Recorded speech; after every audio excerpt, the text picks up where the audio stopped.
netizen, welcome to my YouTube channel, Pinky Vlog. We are here in Hong Kong Airport. At meron tayong isang kaibigan dito na nandito ko na isang OFW sa Hong Kong. So, pwede po introduce ang sarili? Okay. Hi! Magandang umaga po, magandang hapon po sa ating lahat. Maraming salamat sa pagkakataon na meron akong nakilala dito sa Naiya. Ninoy Aquino. Diba Naiya? Oo, Terminal 3. Terminal 3. Yeah. Nagkataon na tagkatagpo kami dito sa aming, parehas ang aming, Alam mo kayo vlogger? parehas ang aming airline na sasakyan, parehas din ang aming oras na Yes. pabalik ng Hong Kong. So, ayun, maraming salamat sa kanya. Kinukulit ako na interview. Kasi po nag-interview ako ng mga OFW. So, I want to ask you, Kukwentuhan lang naman kami. kwentong Barbera. Ilang years na po kayo sa Hong Kong? 15. Wow, 15. Ano, isang amo? Iba-ibang amo? Pangatlong amo ko na to, pero mas matagal ako dito ngayon sa 10 years na ako. Nitong January 22, 10 years. Ano daw? Ilang contract na yun? Pang 5? Lima. Okay, so ano, mayroon ng long service? Hindi ko naman na yan. Oo nga, sa bagay. Kung kalooban ng Panginoon. Actually, Depende naman kasi sa mga ibang OFW natin, yan po ang nire-request nila sa ating government na sana I-mandatory. Hindi yung minsan kasi may mga OFW na ang tagal nang naghihintay na i-terminate ng amo para makuha diba yung long service. Kasi pag silang nag-terminate, wala silang makukuha. Kaya ang hinantay nila yung amo ang mag-terminate. Pero ano yun depende naman kasi din yun sa employer at saka depende rin yun sa puso mo kung ikaw ay ang hinahangad mo ay yung long service na sinasabi nila talagang tiisin mo. Pero kung ano naman kung hindi ka naghahangad ng ganong diba, ng pera, ng trabaho lang, ano lang, simplihan lang natin. Parang Mahirap kasi yung nag-expect tapos masasaktan pa, no?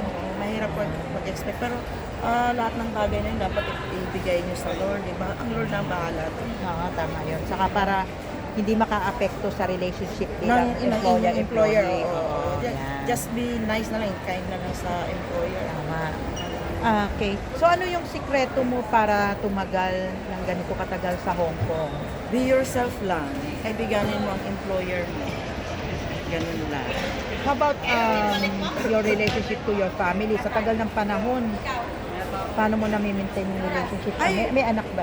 Oo. So, Okay kami ng mga anak ko. Magbabarkada lang kami ng mga anak ko. Actually, malalaki ng mga anak ko. May mga ako na rin ako.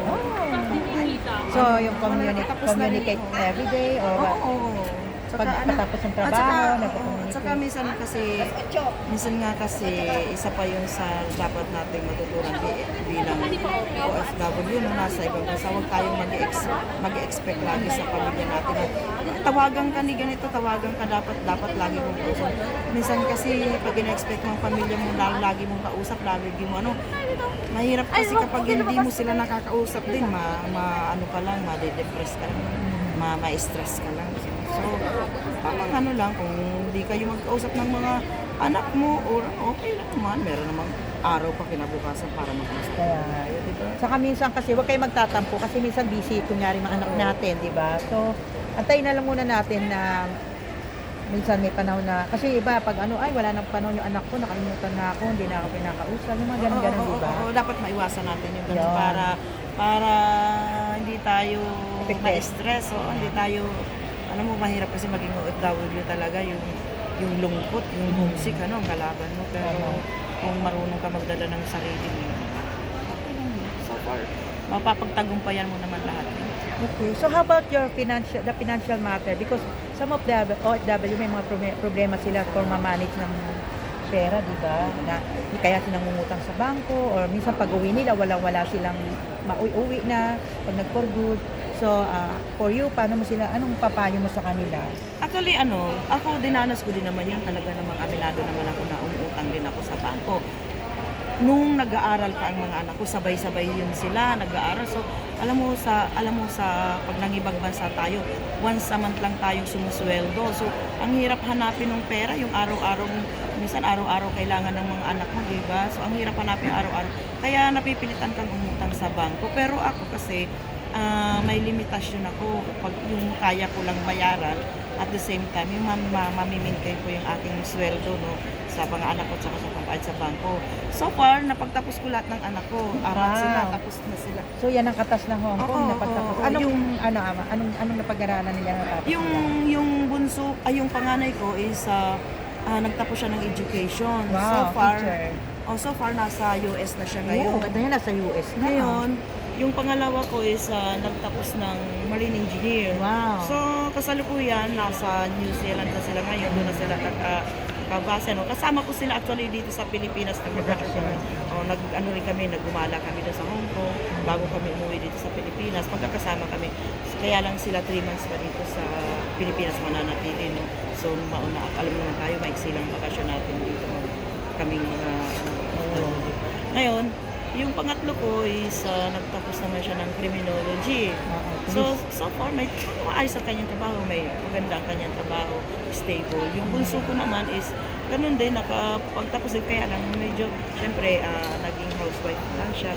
Pero okay naman ang kanyang pamumuhay. At least lahat sila nakapag-aral. So, ganon, doon ko inilaan ang aking mga inutang sa bangko. So maganda yung kanyang investment kasi nakita nyo naman puro nakapag-ano ng So, pag-aaral yung mga anak niya. Ang maganda lang kasi nung nakapagtapos ng mga anak ko, so dati kasi ang ano ko kasi, ang plan may ano kasi ano kasi ako yung organized kasi ako no, kahit sa sarili kong pamumuhay. Sabi ko dapat sa 8, ang plano ko kasi 10 years lang ako dapat sa Hong Kong. Okay. So ang 8 years na yun dapat, sa 8 years na yun dapat tapos na lahat ng anak ko. So gano'n naman, natupad naman yun, nangyari by sa tulong ng Panginoon, nangyari naman yun lahat.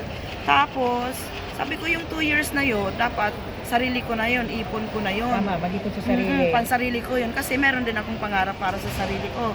Pero hindi nangyari yon dahil yung 2 years na yon, naipambayad ko lang doon sa mga nautang ko, sa mga nautang ko na pagpaaral ng mga anak ko. Kasi may interest yun, syempre. Oo, binayaran ko naman lahat ng nautang ko, lahat ng atraso ko.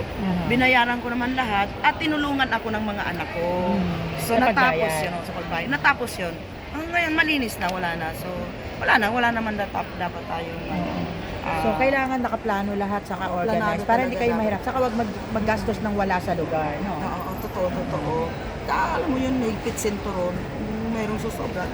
Why not? Bumili ka ng pansarili. Diba? So, how about may mga na-encounter ka bang mga, ano ba tawag, mga trials, mga pagsubok? Marami. So, paano mo pwedeng i-share sa kanila how to cope? Marami. Paano mo Ano lang talaga ako, nag-focus lang talaga ako sa church, sa simbahan. yan, Tapos, Sunday church pag holiday.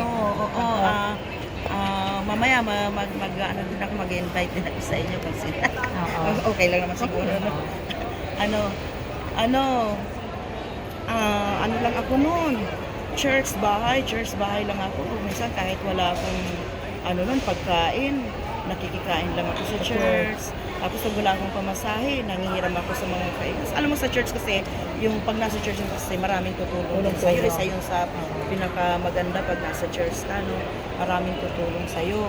So, ganun lang ang naging buhay ko. Pero kung sa pagsubok, talagang alam mo yung talagang halos yung nanginginig na yung buong katawan mo sa ataking ka talaga ng depression, anxiety, no? Pero kung nasa Panginoon ka, kung ang puso binigay mo kay Lord lahat lahat ng daladalahin mo, pagtatagumpay ka, masarap ang mabuhay sa Panginoon. Yan, tandaan niyo po, masarap ang mabuhay sa Panginoon. Pagtatagumpayan niyo lahat kasama ang Panginoon. Yes. Kaya pag Sunday, day off ninyo, Actually, Saturday ang day off ko. Ang church ko is sa GIL, ano ba ito?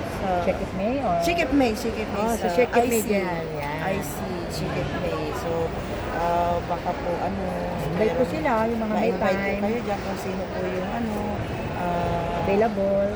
pwedeng ma-invite ko, sumama sa akin.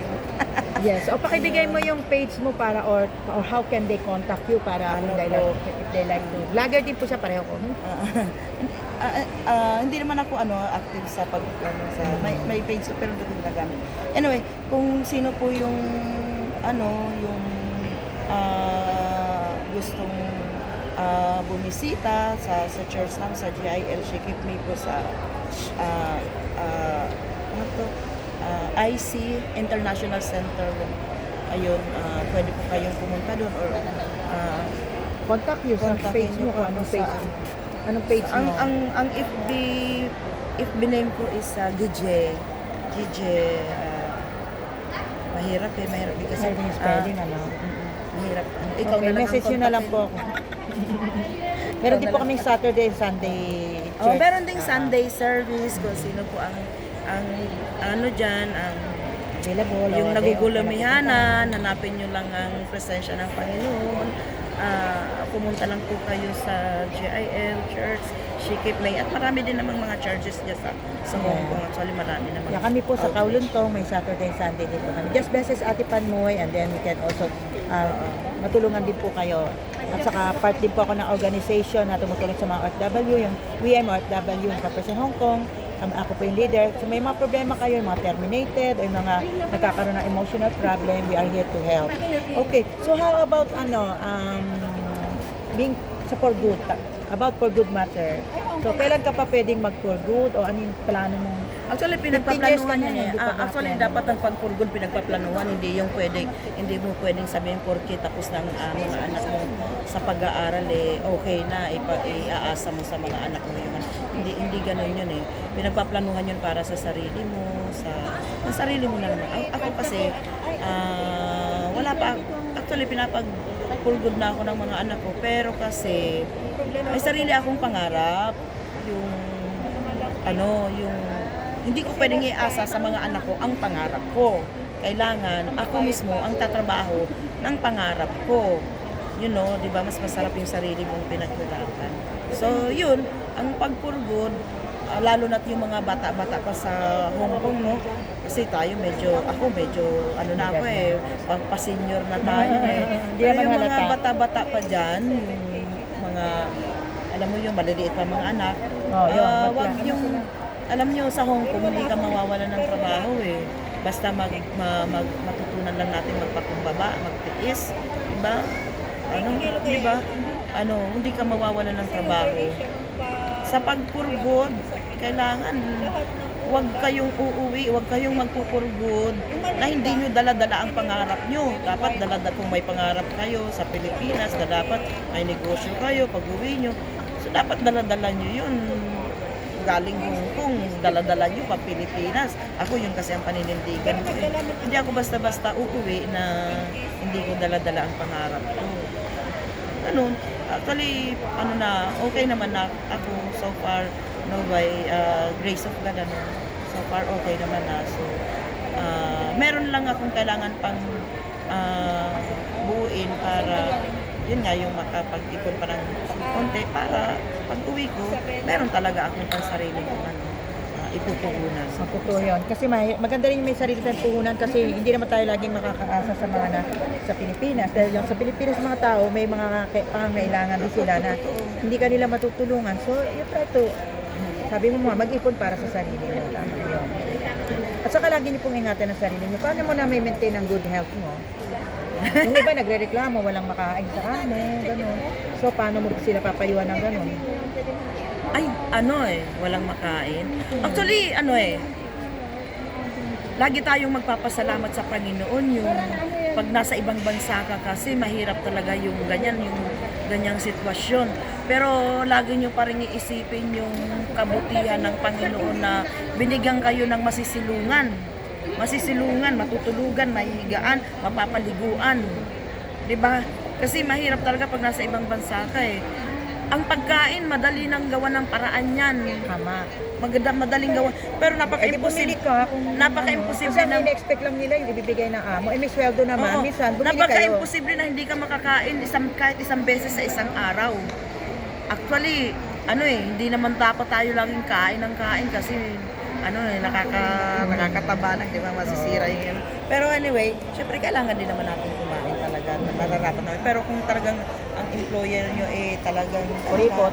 May mga kuripot. Tiis-tiis lang talaga. Oo, saka you try to buy your own food kasi may sweldo din naman kayo. Magpasalamat na lang tayo na meron tayong hinigaan, tinutulugan, pinapaliguan, napaka-importante yun. Yun lang yun. Yung pagkain, madali nang gawa ng paraan. Lalo na may sweldo. Kumuha ng may konti sweldo para naman. sa pagkain. Huwag niyong tipirin ang sarili niyo kasi magkakasakit kayo. Pag nagkasakit kayo, hindi kayo makapagtrabaho. So, thank you very much for the nice, ano yung pwede mong final na sabihin sa mga OFW natin? Sa mga OFW, Lalo sa mga bago. sa mga kapwa ko OFW, unang-una, salamat sa Panginoon kasi, lagi tayong magpasalamat sa Panginoon kasi binigyan tayo ng kalakasan. Lagi na, dapat ipapractice natin yung gratitude, di ba? Para, kasi, ang kalakasan natin lagi nanggagaling sa Panginoon. Lagi tayong magpasalamat na meron tayong sa mga OFW, no, na nakarating tayo sa ibang bansa na malakas tayo, yung malusog, no, Ngayon, ang ano ko sa kanila, ang advice ko sa kanila sa mga baguhan, kung kayo ay mangingibang bansa, kailangan yung laging manalangin yung puso nyo, lagi yung sa Lord, yung lahat ng bagay dapat ibibigay nyo sa Panginoon, lahat ng nangyayari sa buhay nyo kasi yun ang magbibigay sa inyo ng wisdom kung ano ang dapat nyo gawin, kung ano ang i-guide kayo ng lang Lord kung saan kayo dapat, kung ano ang nararapat para sa inyo. At saka sa mga OFW naman, ganun talaga, lakas lang ng loob. Ang importante, may trabaho tayo, may kikitain sa loob ng isang buwan. Tiis-tiis lang, tapos huwag kayong hihinto hanggat hindi nyo nararating ang pangarap niyo. Yun ang dapat yung ma-fulfill na huwag kayong titigil hanggat hindi na tutupad ang mga pangarap niyo para sa sarili niyo, sa mga anak niyo, sa pamilya niyo. Tapos importante din ang laging manalangin, kilalanin ng Panginoon. Napaka-importante. Okay, so ang pinaka-last question ko ay, how about sa mga anak ng OFW? Baka, siyempre may mga anak din na nakikinig, ano pwede mong ipayo, yung mga pasaway. Yung sa mga Huwag anak, na sa pasaway, basta sa mga anak niya. para dun sa mga anak, kung kayo ay mga nag-aaral pa, bigyan nyo ng halaga ang magulang nyo na bigyan nyo ng halaga yung paghihirap ng magulang nyo. Huwag nyo sasayangin bawat sentimo na kinikita ng magulang nyo. Kasi napakahirap mangibang bansa na malayo sila sa inyo. So dapat pahalagahan yung bawat sentimo na kinikita ng magulang nyo. At saka para sa akin, hindi kailangan maging maluho. Kung ano naman, simplihan lang. Tama Hindi yun. dapat maging maluho. Tama. Ang importante yung makapag-aral kayo, makapagtapos ng pag-aaral para kasi ang magulang naman, yun lang naman talaga ang hangarin para sa mga anak, makapagtapos ng pag-aaral ang mga anak. Pero, so dapat gano'n, ma-reach nyo yung pangarap ng magulang nyo para sa inyo. Mahalin nyo ang magulang nyo, respeto.